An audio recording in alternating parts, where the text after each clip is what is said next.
Good evening, ladies and gentlemen. Welcome to the State of Scottish Football podcast, presented by A State of Mind. I am Grant Campbell. It's nice to be back once again in the hot seat. Joining me this evening to the left of me is the fantastic David Smith. David, a warm welcome to you. Thanks very much, Grant. A lot to talk about this evening, that's for sure. It certainly is an instant-packed show, so we'll just get right swiftly on with it. And as you can see at the bottom of your screen there, big breaking news tonight. That Dominic McKay, the CEO of Celtic, has stood down in his post. He has left his position as Scottish Rugby's Chief Operating Officer to replace Peter Lawwell at the beginning of July, but he lasted just 2 months in the role. Director of Legal and Football Affairs Michael Nicholson will step in as the interim CEO in the meantime. I'd like to thank the board and everyone at Celtic for their support and wish everyone at Celtic every success for the future. Dave, this is jaw-dropping news, I'm sure, for a range of Celtic supporters. It's a bombshell in the history of Celtic Football Club once again, Grant. I mean, we've had plenty of stories over these last few months with regards to Celtic. Not exactly in a bad way as such. I don't think the bad way is the right expression, but underwhelming. They've been underwhelming off the park, just in the sense of the Peter Lawwell situation, the Neil Lennon situation, in terms of Neil Lennon getting relieved of his duties in February, which was understandable for itself, considering Neil Lennon was going through a poor run of results, and it was the year in which 10 in the row was up for grabs. But then you had Dominic McKay coming in, you had the manager sabbatical, which proved to be, for a politer word, a shambles. You also had plenty of other things, such as transfer activity, go out in the Champions League. It's been a disappointing and frustrating summer from a Celtic point of view. I mean, the positives have been the fact that Dom McKay has came in, Ange Postecoglou's came in, and the sign of Kyogo Furuhashi. And the thing for me is that Dom McKay's been really proactive with the supporters. I mean, Paul John Dykes and Warren Bradburn, I've got my people up here. They were discussing on the 5 o'clock bulletin this evening that Dom McKay's been fairly proactive with the supporters, just in the sense that they've been setting up the fan media, which I think a lot more clubs should be doing, if I'm being honest.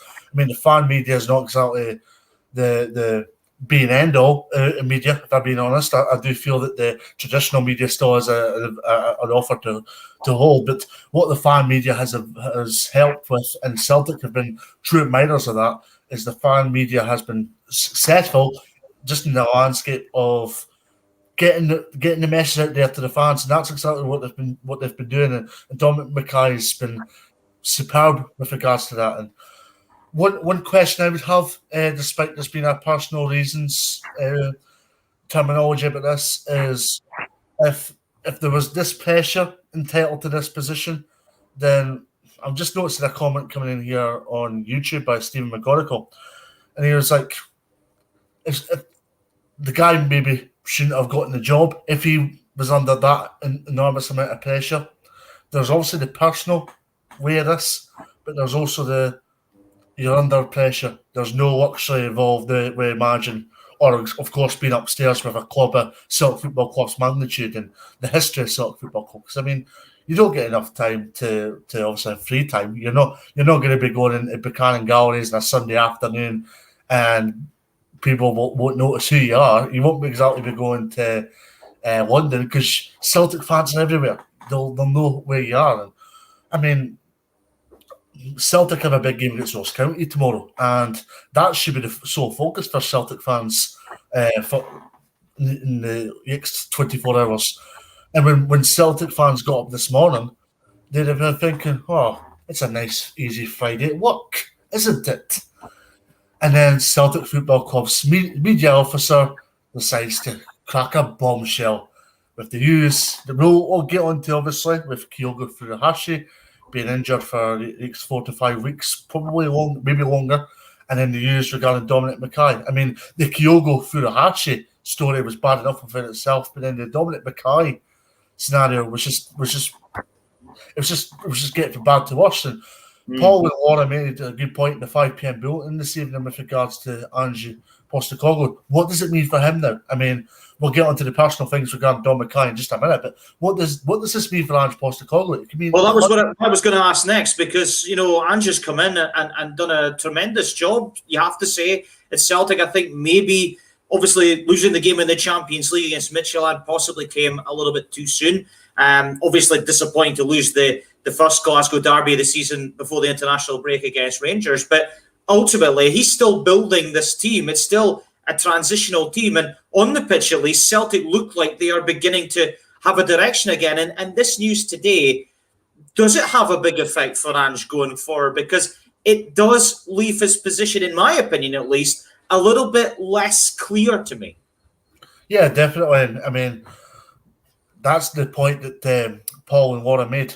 Was it the direction of Don McKay that Ange was going down, or was it the direction of the board? But there's going to be loads of questions and answers before 3 p.m. tomorrow afternoon. I mean, as far as Celtic are concerned, behind the scenes, and also as far as the playing staff are concerned, their main priority will be to be professional and get on with the job in hand against Ross County, because Celtic on the park have to focus and bounce it back from that Old Firm defeat, which feels like an eternity now, but in total reality, it was only 11 days ago. And I mean, that's the whole thing about this. But with regards to obviously Don McKay, if it is personal issues, on behalf of myself and probably on behalf of yourself, we wish him all the very best if there is any issues. And obviously, any sentiments that come in from Celtic supporters on social media or indeed through here, we wish Dominic McKay and his family all the very best moving forward. But this leaves very serious questions moving forward with the direction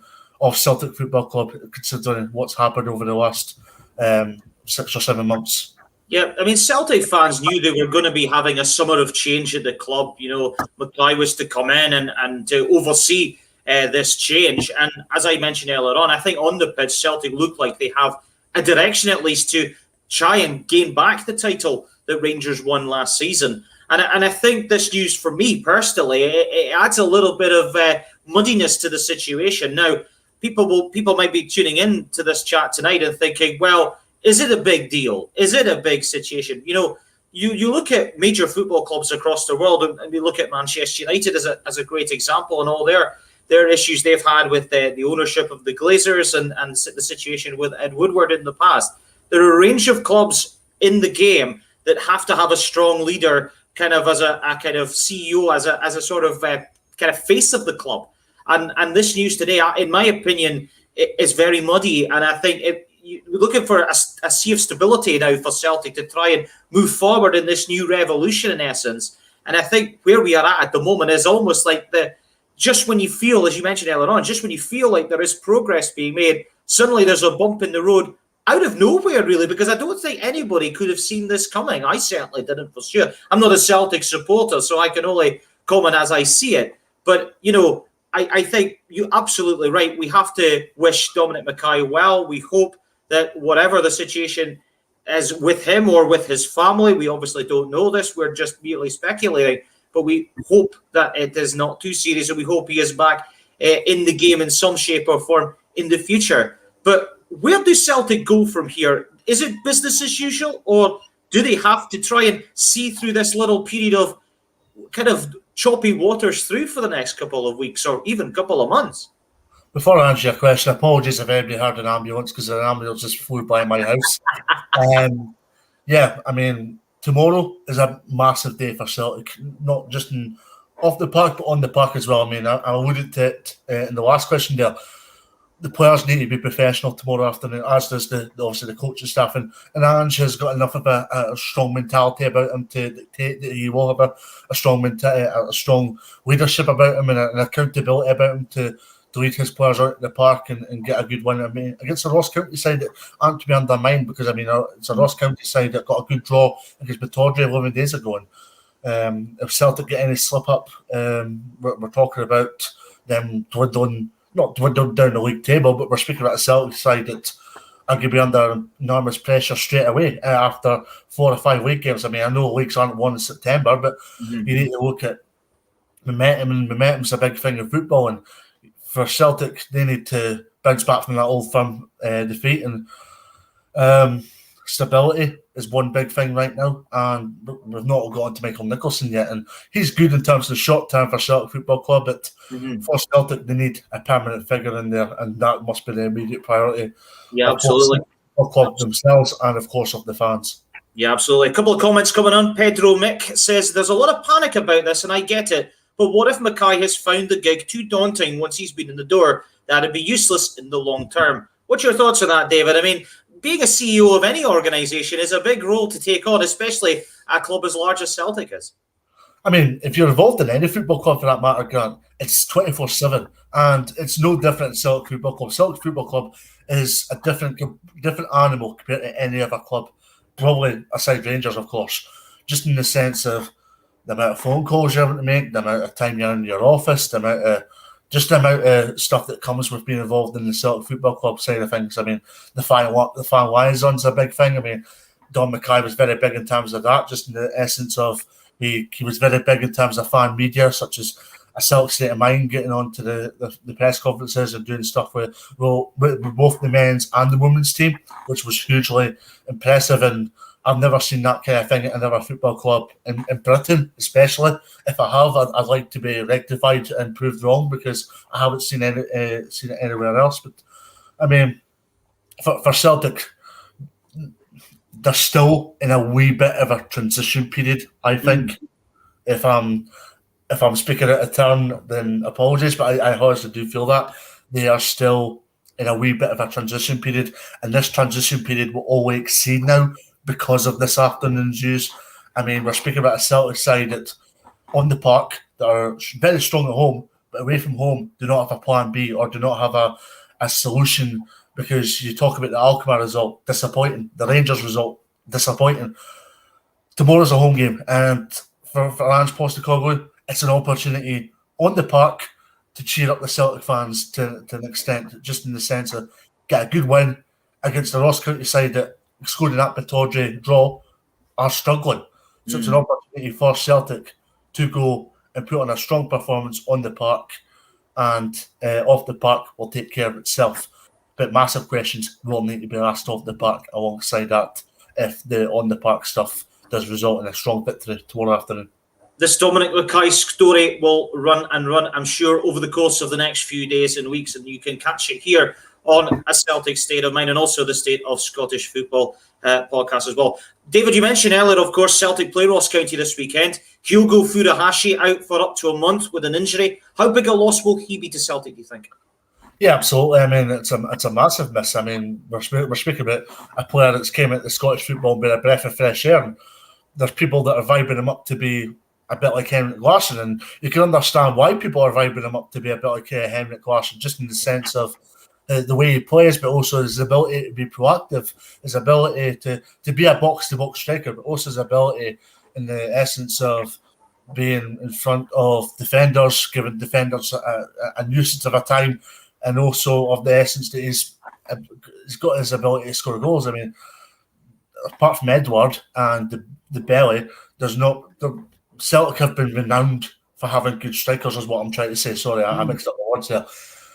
Celtic have had good strikers all over the years, and you've got likes like Gary Hooper, Larsson, Edward, the belly, all strong strikers for Celtic, and all serial goal scorers for Celtic.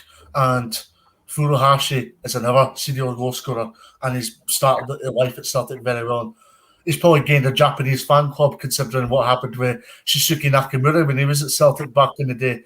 So it's another strong acquisition from Celtic, and this is really disappointing news, and they could potentially miss 7 games and 7 big games for Celtic. So massive disappointment, but with regards to moving forward and looking ahead to tomorrow's game against Ross County, it looks as though the striker for VVV Venlo, can you remember what his name was? Yeah, Giacomakis. He might make his debut, which would be very interesting. Of course, Albion Ayeti is the only other striker fit to play, so maybe we'll see him, who knows? Yeah, I think they both could offer something different to Furuhashi, of course, but obviously we won't find out what Postecoglou's thinking of the Q2 tomorrow afternoon. Yeah, absolutely. Where do Ross County fit in all this? Because, you mentioned earlier on about that draw they had at Pittodrie coming into this game. I thought they did very well to get something out of that game, because Aberdeen, even though they could have gone 2-0 down the game, they did have most of the possession and territory in that game.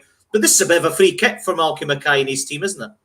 Oh, absolutely. I mean, Ross County haven't exactly started the season well, as you alluded to there, but you also need to take into consideration that we're speaking about a club of Ross County here, and they've played clubs that finish in the top 5 or top 6 in the SPFL last season.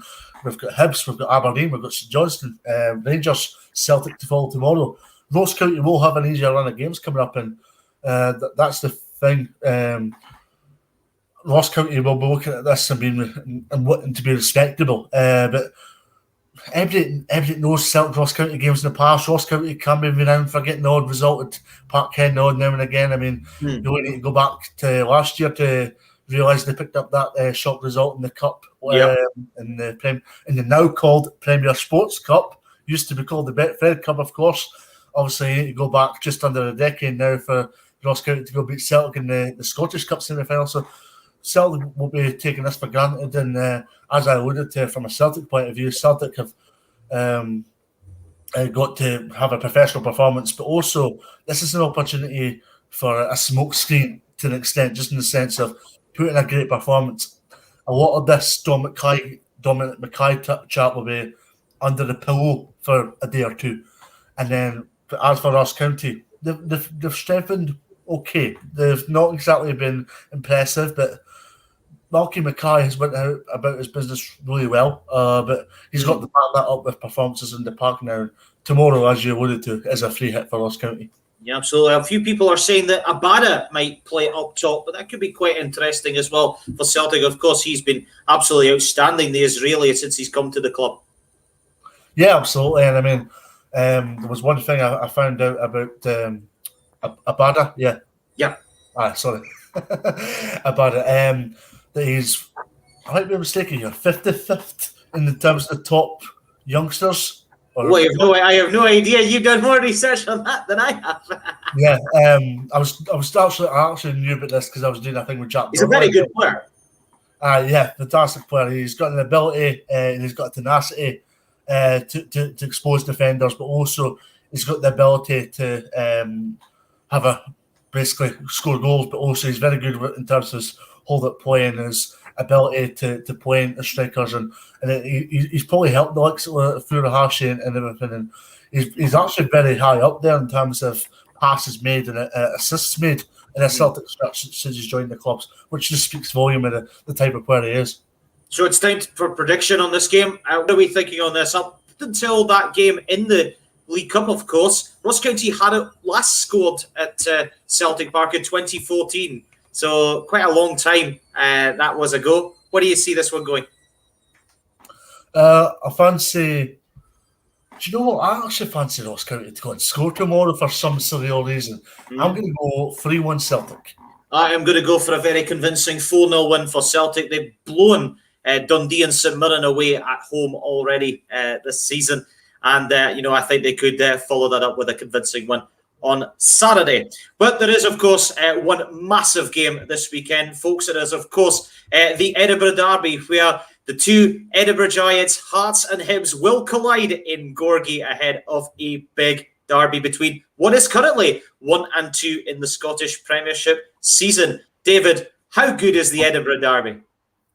Fantastic, and it's fantastic to see it back in the Premiership. I mean, both sides faced off in the Scottish Cup semi-final last season, but you've got to take it into consideration. That was a semi-final with no crowds, and it was a good game. But unfortunately, as much as it was a good win for Hearts, people might be quick to forget it was a game overshadowed by the sad passing of Maris Zaliukas. Yeah. So, I mean, it's a full house on Sunday. It's at Tynecastle. It's two teams at the top of the table. What else can you wish for, Grant? I mean, it's going to be a terrific atmosphere in terms of the game itself.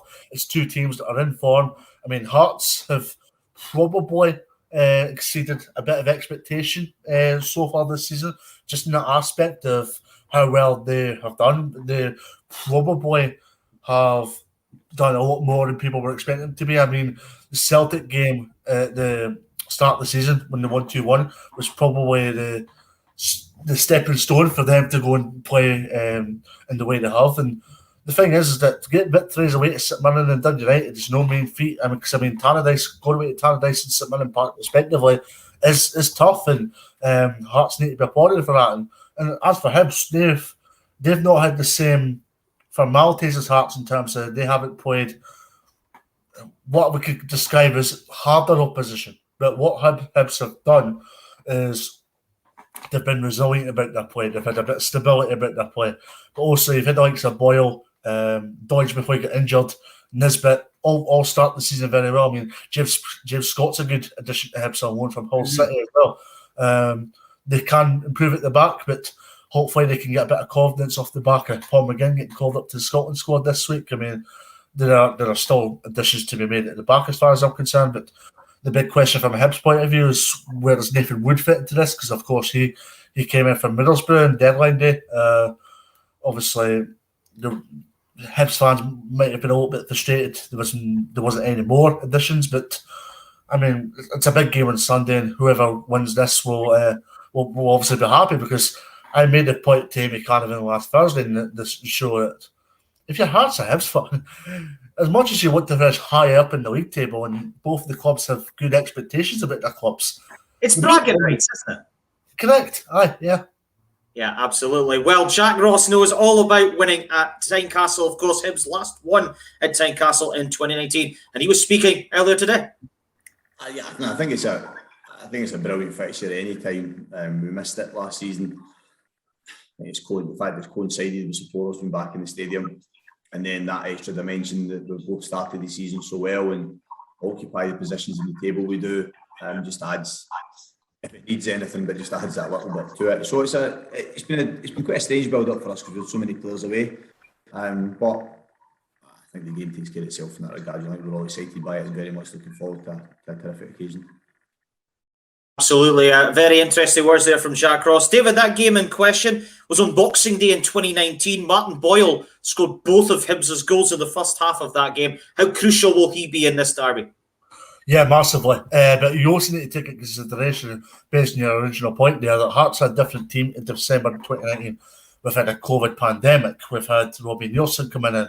And I must admit that during that coronavirus pandemic, Hearts were fairly proactive because also Stendhal didn't continue at Tynecastle. Robbie Nielsen came in, a solid campaign in the Championship last season. And Hearts have kicked on because it's very hard for a team to get promoted from the Championship and be so strong in the first quarter or whatever have you of this season. But as for Martin Boyle, he's been a superb player for Hibs.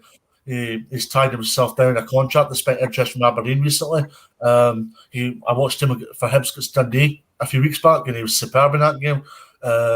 He scored a penalty, if I'm not mistaken, and he offers so much. He's so different to the rest of the Hibs attackers in the sense of Scott and Nisbet to that Hibs attacking. For Boyle, he'll be looking to go and add to that end of the derby tally on Sunday lunchtime, obviously. Yeah, absolutely. And of course, on very exciting young talent, we obviously mentioned some of the players there that you mentioned there, Nisbet and Boyle, but one other player that really excites us on both in a Hibs shirt is Josh Doig, and Jack Ross spoke about him earlier today as well. I mean, I think this season was even early in the season when supporters started to return. I think it was going to be a different challenge for Josh, and it was well documented that he broke through in a season that was unique, hopefully, and will be the case again. But I think he's proven thus far that he's been able to handle that and responded to it really well. And one thing about Josh is that he's shown consistently his ability to deal with big challenges. So I've never really given any thought, to be honest, because I think he's more than capable of dealing with it. I treat him like an established first team player because that's what he is. So yeah, I think like others, I'm just excited by it. It's the type of occasion and environment and atmosphere that all players want to play in, because it'll be good on Sunday. It'll be terrific. How big an influence do you think Doig will have in the Edinburgh derby, David? Because he's been very impressive. We know, obviously, in a Hibs shirt. Obviously, was touted for the move down south. He stayed at the club, and he seems to be having a decent time of it in Leith. Do you know what? I think he's made the right decision staying at Hibs, if I'm being brutally honest. I mean, I'm looking at this from all angles when I tell you this, just an aspect of he still has a bit of maturity to do. I mean, we're looking at the circumstances in the past where players have made the move down to England, and it's just not worked out for these players when they've moved down to England. Whilst Josh Doig has taken the more cynical approach, just in the aspect of he's staying to go and develop his game, work on what he needs to go and work on, but also his maturity, because people forget he's only still 19, 20 years old. So and he's had a outstanding start to his tenure at Hibernian Football Club, and he'll be massive to Hibs on Sunday, because as I've alluded to, Hibs can be exposed at the back, but what Josh Doig offers is he offers a defensive assertiveness about him, but what he also offers alongside that is he offers an attacking option for Hibs as well. And that's one area that Hearts might obviously look towards. They might look at Josh Doig and go, here's a player that moves, likes to go forward, here's a player we need to watch out for. And that's the thing. It'll be interesting to see what Hearts do tactically on Sunday with regards to this. Do they put a strong figure in Andy Halliday, not an Andy Halliday that's obviously a bit of a... Beningame as well, who could do that work as well. He's been very impressive, Beningame, coming from Everton. He's been excellent in that midfield. Sorry, I missed that name, Grant, sorry. Beningame, the guy who came from Everton, he's been outstanding as well. But you mentioned Halliday, he's an interesting player as well. And a guy who really seems reborn this season. And we obviously talked a lot about, big game players. These guys in the middle of the pitch, that battle in there is going to be huge, isn't it? Oh, 100%. I mean, Halliday is a very versatile player, and versatility is a big thing in football nowadays, Grant, just in the aspect of if you've got a central midfielder that's an important or influential figure for you out injured, you can easily slot into that role, and that's the big thing for me. And the thing is that Andy Halliday's played for Rangers. He's got that a bit of a commanding presence about him in all angles when you think about it. But one thing that he needs to be vigilant about going at the weekend is in a big game, he's always his temper can always get the better of him, and he maybe needs to look at that and be vigilant of that hen Sunday. Yeah, absolutely. Martin Boyle, top scorer so far this season with 4 goals, but just behind him in the goal scoring charts, and we've not mentioned him on the show yet, but we're going to now. Liam Boyce, I mean, his goals will be huge for Hearts this season, but in an Edinburgh derby, he could be a match winner, could he? Liam Boyce is a top striker. I mean, he showed it with Ross County, just his ability to go and score goals at a high level, and he helped Ross County get to 2 cup finals that season. Obviously, beating Hibs in the League Cup final and get to the Scottish Cup final, but obviously not just coming up short on that. In that occasion, but with regards to Liam Boyce in terms of Hearts, he's very key to the way Hearts played. That was very much vigilant when Hearts played in the Championship last season, just in the essence of a lot of their goals came from either Boyce's involvement in terms of League Cup player or indeed Boyce scoring on his own. And it's the same in the Premiership this season. I mean, you've also got the likes of Armand Ngouye. I normally pronounce it as Julie, so Ngouye is an achievement for myself. I know the guy you're speaking about. You've also got Ngouye that can go and score goals, but you've also got Liam Boyce that can go and score goals as well. So Hearts have got tons of options up front, and that's something that, in my honest opinion, have been missing in the last few years. I mean, you've got Stephen Naismith, and Stephen Naismith's scored goals throughout his career, but now you've got 2 valuable options, Hearts, in the sense of Ngouye and indeed Boyce. It's been over 3 years since Hearts beat Hibs at home in the Scottish Premiership. That might be an interesting factoid to some of our listeners tonight. But what's your prediction on this game, David? I think it'll be a really entertaining game. I think it's going to be a 2-2 draw. I think both teams will go for it. It'll be blood and thunder. I think it'll be full of entertainment, and I think we'll get a share of the spoils. 1-0 Hearts. Ooh, interesting. He's going for a Hearts win, ladies and gentlemen. You can give us your views by putting your comments in the chat above. And then, of course, you can also subscribe on YouTube or wherever you are watching the show. And you can follow it back later on. And keep in touch with us, of course, at the State of Scottish Football. David, let's move swiftly along because our next game is, of course, to preview, is, of course, the early kickoff tomorrow between the double cup winners St Johnstone and Rangers at McDermott Park. A very different St Johnstone side these days because, of course, Ali McCann and Jason Kerr have both left to move down south. And what do you make of that? Because that will be 2 huge spaces to fill in that St Johnstone side. Yeah, it's been a massive 10 days in the history of St Johnstone Football Club. I mean, we've talked about it already, just with regards to a lot of St Johnstone fans and indeed followers of Scottish football were really disappointed when the news came out that Ali McCann and Jason Kerr left to Wigan and Preston. Not exactly going to the clubs in question, but more the fees involved, but St Johnstone have been fairly proactive and transparent with their supporters ever since. And what a tremendous statement that came out from St Johnstone last Thursday evening. The main thing from St Johnstone's point of view is we're never going to see. I don't think we're going to see the true complexion of them tomorrow either. And I'll explain why. St Johnstone had a bounce game against Brecon City on Monday night, and they have 7 or 8 players likely to be out for tomorrow night's game, including Cammy McPherson, who popped his shoulder in that game in question. So, as much as we'll see a different St Johnstone, we'll never see the full complexity of what's to come from St Johnstone moving forward. We might see a bit more of that next week when they travel to Batodra to play Aberdeen, of course. But heading into tomorrow's game, I feel St Johnstone need to just make themselves proud as per usual. I mean, one thing you can't undermine, and it'll never happen in a Callum Davidson side, is a work rate, is an attitude, is a strong mentality about it. I mean, St Johnstone have played sides such as your Celtics, such as your Rangers in the past, especially the tail end of last season when there was the coronavirus effects that surrounded the football club. Yet they still got a solid 2-2 draw, if I'm not mistaken, against Celtic at Parkhead.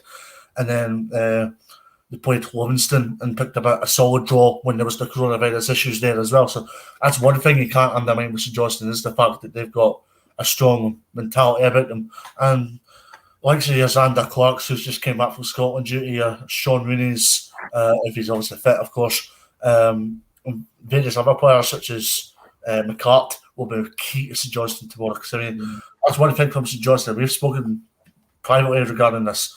St Johnstone have got a very good nucleus about them, just in the essence of they're very good at the back and they're very good in the middle prior to McCann leaving the club.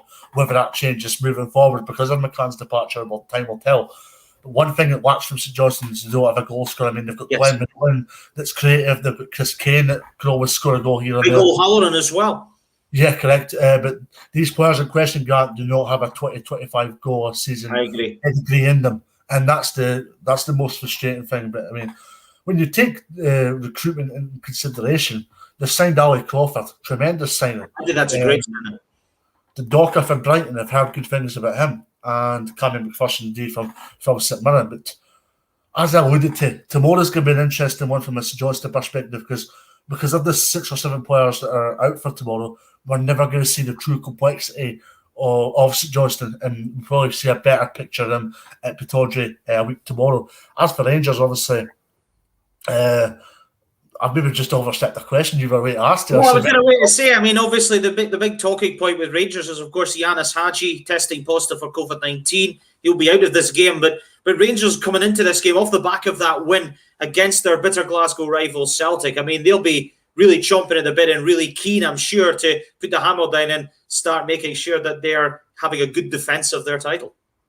Absolutely. And one thing that's been made about Rangers and continues to be made about Rangers is the fact that they don't have enough strikers, in my honest opinion. I mean, you've got Morelos that'll score goals, but the majority of their goals, taking Morelos out of the picture, is coming from wide midfielders. I mean, you've got fascist Kemar Roof, beg your pardon, that is scoring goals.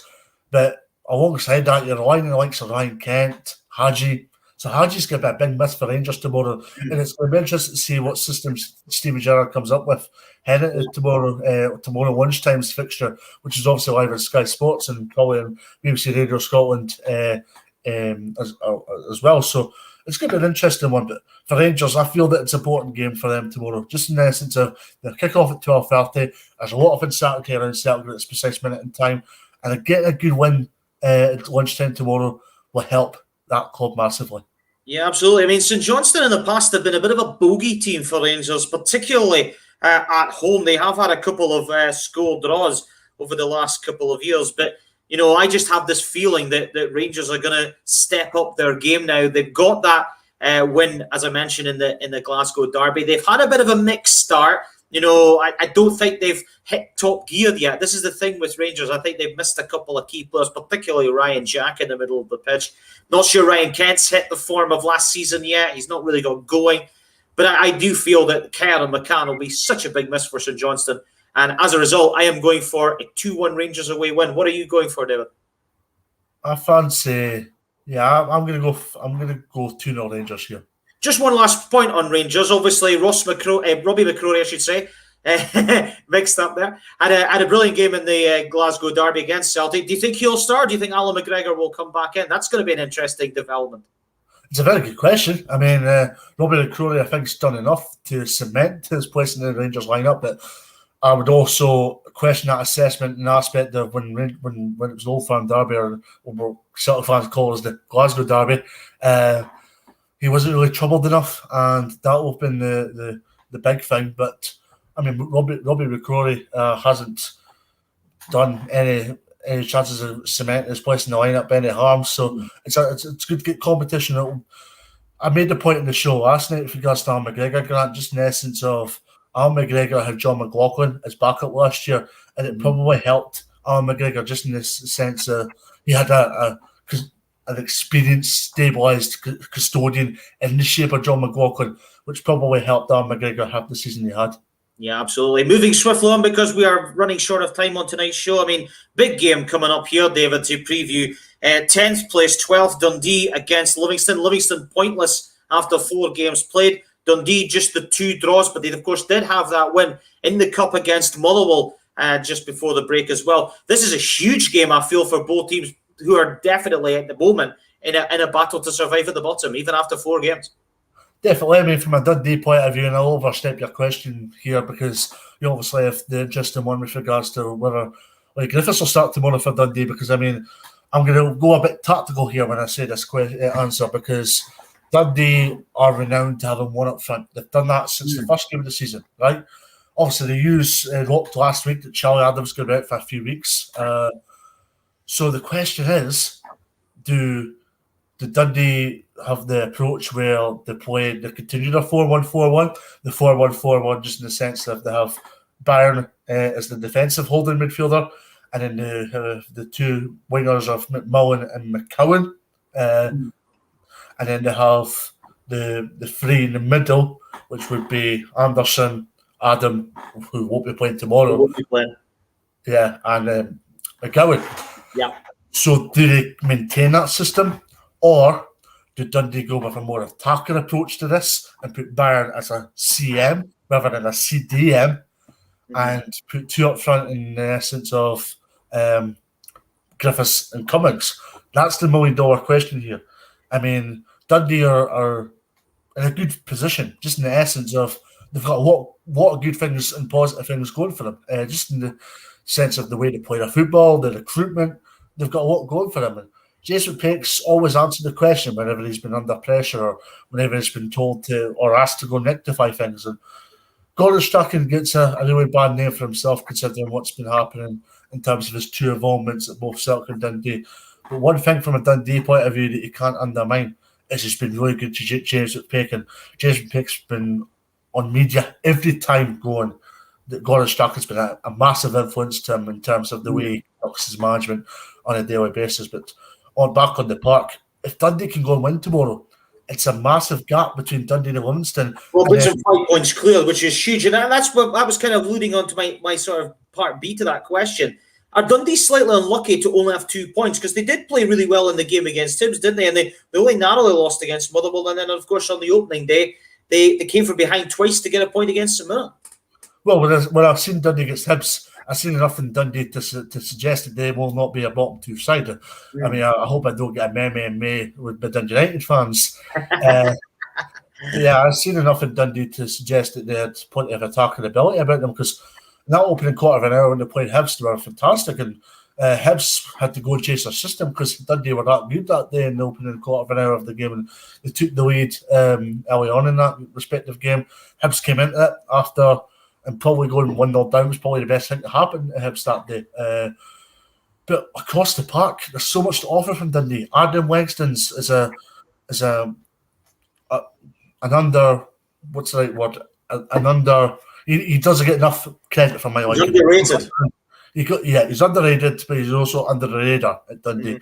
Just in the essence of he's a fantastic goalkeeper. And Latvia, as we're even thinking about calling them up to their respective squad for the recent internationals there. So it's a big game for Dundee, and if they can go and get that win tomorrow, it's massive. I mean, against Motherwell, a lot of Motherwell fans and indeed Dundee fans themselves were shaking their heads as to why Dundee didn't go and win that game, because they were the better side. It was a smash and grab from Motherwell in the end. And then there's a comment coming in here from Stephen McGonagall saying Dundee were lucky against Celtic. First 10 minutes, they were looking like they would get a point, and that just tells you everything you need to know. I mean, Dundee are very good in terms of starting games brightly. One thing and one constructive criticism. That is an interesting point, but you mentioned there they started the game well, but I felt in that game, when they lost the first goal, Celtic grew in confidence that Dundee didn't know how to live with them. Well, correct. My constructive criticism after that, which I was going to get on to, was just the fact that Dundee are a side that in between the quarter of an hour to 45-minute mark and in the early stages of the second half seemed to be a side that invite pressure from other teams. And that's probably been the Achilles heel when they played against Celtic. Hibs, Motherwell a fortnight ago. They probably invited that wee bit of pressure from the other side. Probably show a wee bit more respect than they have to. And that's probably, international breaks probably came at a good time for Dundee, just in the essence of seeing where they can go and rectify these issues. Because, I mean, if you look at it from a Dundee point of view, if they didn't have the issues that they had, they'd have been more points than they're on. I mean, they've had COVID issues, understandably so, but they still had quality throughout the park to get the points required, and that's the most important thing. But it's a massive game for Livingston tomorrow. And we'll it is a massive game for Livy, David. I mean, 4 straight defeats. Their only win was, of course, that penalty shootout against St Mirren in the League Cup. But, you know, they have faced Rangers, Aberdeen and Hibs, 3 of the top 4 from last season, and they faced Motherwell, an improving Motherwell, I should say, at home. This is a cup final in some manner of speaking for David Martindale and his team. You really worry for Livy if they do lose tomorrow. Yeah, I'm going to go start positive here, just in the essence of when they played Aberdeen, they only got a point out of Aberdeen. Yeah, they should have got something out of that game. They were able to go win that game in question. And that was probably an unfortunate thing. And football's all about fine margins, and that was a fine margin in that game in question when they played against Aberdeen, because it was a goalkeeping howler from Max Stryjek, and that's the thing. These things could happen, because if we go and rewind back in time, Joe Lewis did exactly the same thing back in February this year, right? And Aberdeen fans were very quick that day to go and say, oh, Max Stryjek, he humbled the ball into it. When Joe Lewis did exactly the same thing back in February. But on to Livingston, I mean, you've had obviously the disappointing news regarding Bruce Anderson. Absolutely. A fortnight ago, and Davy Martindale's been fairly transparent in his discussion when he spoke to obviously the media yesterday. It actually took me by surprise, considering I didn't really know. I'm not an advocate, and I'm obviously not a sufferer of the diabetes scenario. So I didn't really have any knowledge of what was going on, and it took me by surprise more than anybody else, if I'm being brutally honest. But on the park, as I was alluding to with regards to positives, one win could change things. I mean, absolutely. We've seen it when Gary Holtweston relieved of his duties last season, and Martindale came in, and the run went on. One win could change. You kind of worry for Livy, though, because as I mentioned there, they've got Dundee on Saturday, and then they've got Celtic at home, and then they've got Hearts at Tynecastle, and then, of course, they've got St Mirren at home, which is a huge game. But give me your thoughts on the game. How do you see it going? Well, before I do, I was waiting to say tomorrow is a cup final, and you're absolutely right to say that, because as you've alluded to, they've got Celtic and they've got Hearts. 2 teams where you look at it on paper and go, that's tough games. David Martindale probably have his video up in the changing room by tomorrow afternoon, but in total reality, probably this is probably the biggest game of Livingston season so far, just in the essence of how things have been going. Because I mean, pre-season went well for Livingston, but it's just been unfortunate that they've played a lot of the top teams in the early stages of the season. But if you're asking me for a prediction, I'm going to go 2-1 Dundee. I'm going to go for a Dundee win as well. I'm going to go for a 2-0 win. I just think Dundee have that little more stability and that little more composure. And I worry for Livy, as I said. And, you know, I think they'll come unstuck here. Now, penultimate game to preview is a game that you're going to be at, David, at Fir Park between Motherwell and Aberdeen. I mean, this is an interesting game. Motherwell and Aberdeen just separated by a point going into this game. The Dons, 8 points from their first 12 available. Motherwell on 7. What's your thoughts on this game? First of all, Motherwell, I mean, they've done quite well so far. Yeah, absolutely. And I've touched upon it in this podcast. I've touched upon it to people.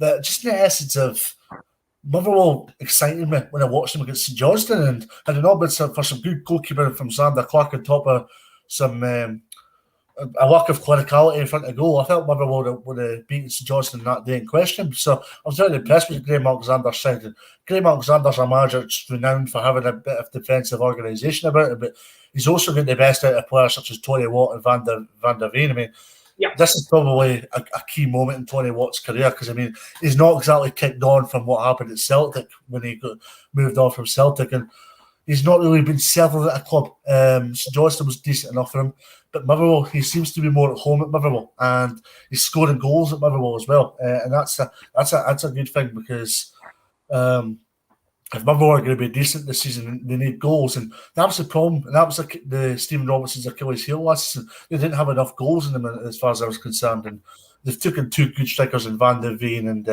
Tony Watt. I'm reading here that Stephen O'Donnell, who was fantastic on Tuesday night, by the way, for Scotland, and I know you've obviously been singing his praises in the Wednesday night edition of this show, but I know they're obviously assessing him because he felt sore around the hip area before kick-off against Austria, but battled through. So adrenaline goes a long way in football, Dr. Grant.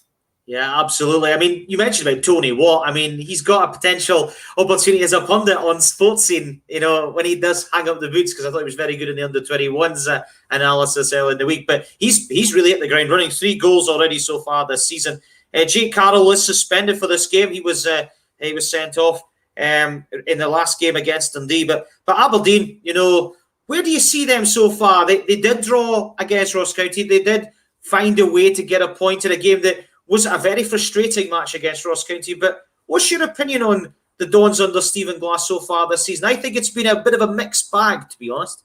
Yeah, very briefly, just for the viewers in question, Sondre Soholm Johansson can make his Motherwell debut tomorrow. So I thought I'd get that one out there, just so we're covering every blade of grass. On to Aberdeen.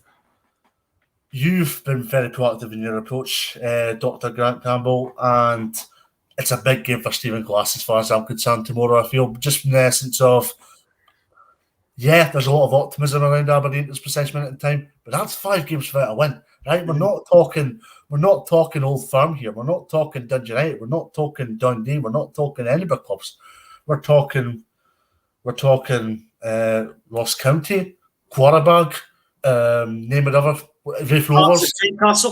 I beg your pardon, Hearts. I forgot about that. Sorry. And what was the other one? Sorry. And also the Wraith game in the cup. Yeah.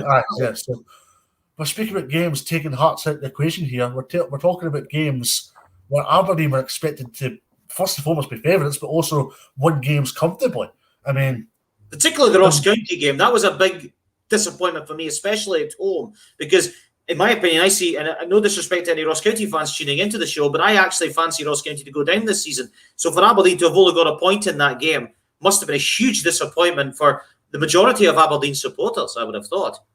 Well, I was at the Quarterback game, and before the game, I was pretty positive.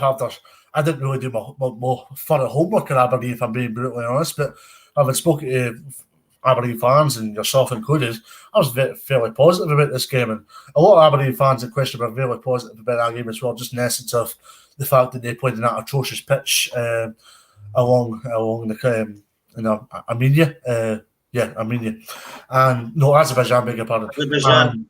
Sorry. You go back to school, my friend, on the geography front. Go on. Sorry, I'm mixed up. And I was pretty positive about that game in question, but then you looked at the performance, and there was a lack of urgency, there was a lack of ability to get the ball forward. And I'm not a big ranter and raver as such. I'll have a rant and a rave if it's something that I really need to go and rant and rave about. I've done that on a few occasions. But is that something where you think Aberdeen are struggling at the moment? Just a lack of urgency in their play? I mean, I thought Scott Brown coming into the team would help showcase that to some of the rest of the team, but it doesn't seem to have quite worked out that way. Maybe the new signings coming in might make a bit of a difference. Samuels and people like Longstaff, will we see a bit more of him? You know, could that make a difference? Well, Doctor, I'm going to go a bit scientific and tactical here, right? When we play Quarterback, right, or Aberdeen, for that matter, play Quarterback, I better be neutral considering I'm covering the game tomorrow. We had the ball at McKenzie at left back. Ball across to McCrory. Ball across to Brown. Point. And it was a recurrent theme for most of that game until until Aberdeen, beg your pardon, scored through Lewis Ferguson. I mean, it was very frustrating. And you looked at Ross County as that opportunity to go and bounce back, and that Ross County game in question was a poor first half performance. Yeah, a lot more urgency and a lot more attacking vibe about Aberdeen in the second half. And I'd like to make clear, just so Aberdeen fans aren't jumping in my back here, that Aberdeen are a better attacking side than what they were under Derek McInnes. There's no question about that. What we're looking for, and what I would be looking for in an Aberdeen team, is just a bit more ability to get an urgency, as you alluded to there, Grant. Just an ability for us to get the midfielders involved a bit more. I mean, Lewis Ferguson looks as although he's a isolated figure in that midfield. He's not exactly been the Lewis Ferguson that he was under Derek McInnes. Whether that's down to underlying issues, time will tell. But for Aberdeen, this is a big game for Stephen Glass, as I touched upon. And if Stephen Glass doesn't win tomorrow, I could see some Aberdeen fans jumping on the bandwagon. I mean, there's a minority that's on the Glass bandwagon, and I'm not trying to suggest for 1 minute that the Aberdeen board should be premature and relieve Glass of his duties. But what I'm trying to suggest here is Glass needs wins. I mean, a lot of people look at what I'm saying and suggest that you're not taking Matty Longstaff and David Bates into consideration here, but and it is a huge rebuilding project, don't get me wrong, but the other thing that I was... You're judged on results, aren't you? You're judged on results, in my opinion. Okay, I mean, I must be old-fashioned here, but I thought at the end of the day it was all about winning games. And regardless if it's a boring 1-0, you take that over being highly entertaining and getting beat 4-3. I made the same point when Derek McInnes was manager. I had a lot of time for Derek McInnes when he was the manager at Aberdeen, but for me, I'd rather win a sticky 1-0 against a team where it's not exactly the greatest game of football, rather than get beat 2-1 in a game we're playing extremely well in. I mean, if it's a defeat where Aberdeen get beat 2-1, but there's a sign and a process, I think, positive things to come, I can accept that and acknowledge that. But there's the other side to this where you're not exactly playing fantastic football and you're getting beat, right? If you were getting beat 1-0 and still not playing fantastic football, I would maybe understand it a little bit more. But here's the bottom line.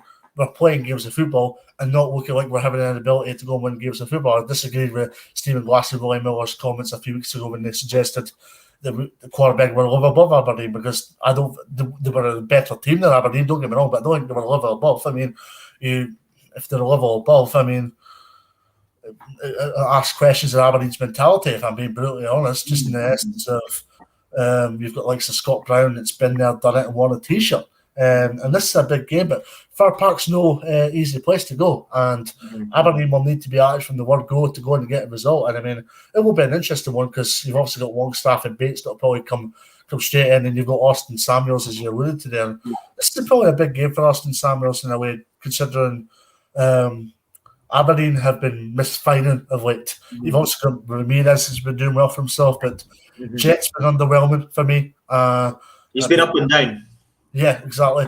And if Austin Samuels can start tomorrow right and get maybe a goal, that'll kickstart his Aberdeen career, and he'll get an impression in both the management team and indeed the fans straight away. Well, Kenny Woodson makes a very interesting point. Aberdeen employed a manager with a 25% win record. It's showing. With that in mind then from Kenny, what's your prediction on this game? I'm going to go against the grain here because a lot of people listening to this show know my views on Stephen Glass, but I actually think Aberdeen might win tomorrow, and I'm going for a 2-1 away win. I hope Aberdeen fans don't heckle me, but I fancy a draw on this one each. You fancy a draw in this one? Well, we've just one match left to preview, David. We have 5 and a bit minutes to do so. It's St Mirren against Dundee United in Paisley, I should say.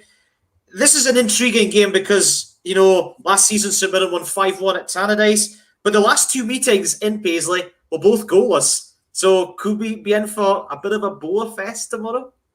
Yeah, with the exception of that 5-1 game, St Mirren Dundee United games aren't exactly one for the purists, if I'm being honest.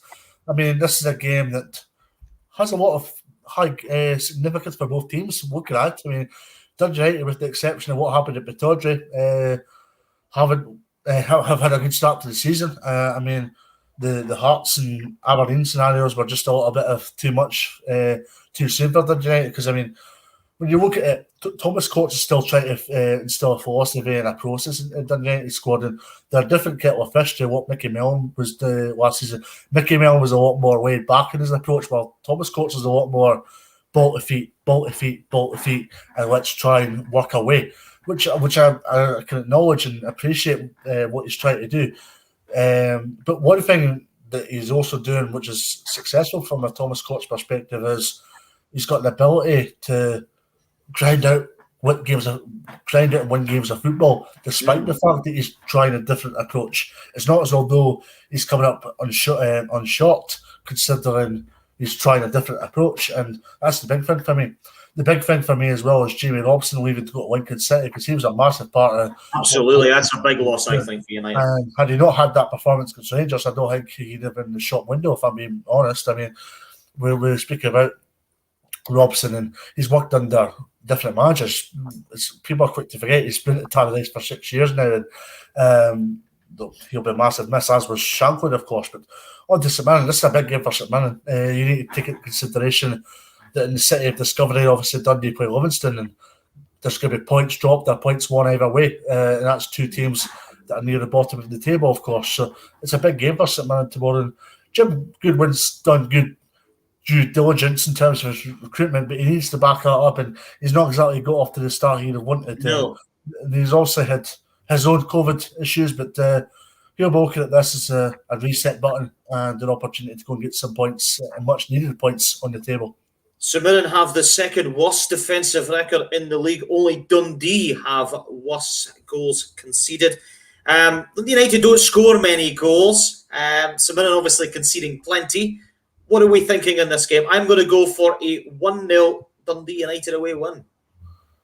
I'll flip the coin. 1-0 St Mirren.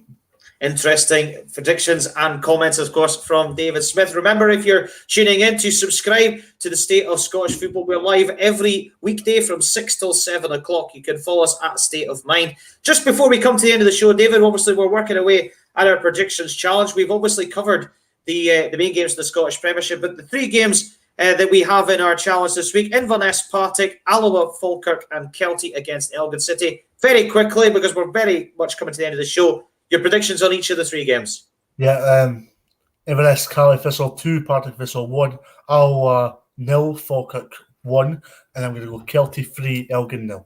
I'm going to go for 1-0 Inverness, Cali Thistle against Partick Thistle. Yet another 1-0 win for the Cali Jags. I'm going for 2-1 Falkirk against Alloa, and I'm going for 3-1 Kelty Hearts against Elgin City. Well, that just about brings us to the end of another episode of the State of Scottish Football. Thanks very much to my comrade David Smith once again for joining me for tonight's show. Thank you all for tuning in. I hope you all have a good weekend, whatever you're up to. I hope your teams do well. Hope they win as well. But if they don't, have a good one nevertheless. And until next time, it's goodbye from myself, Grant Campbell.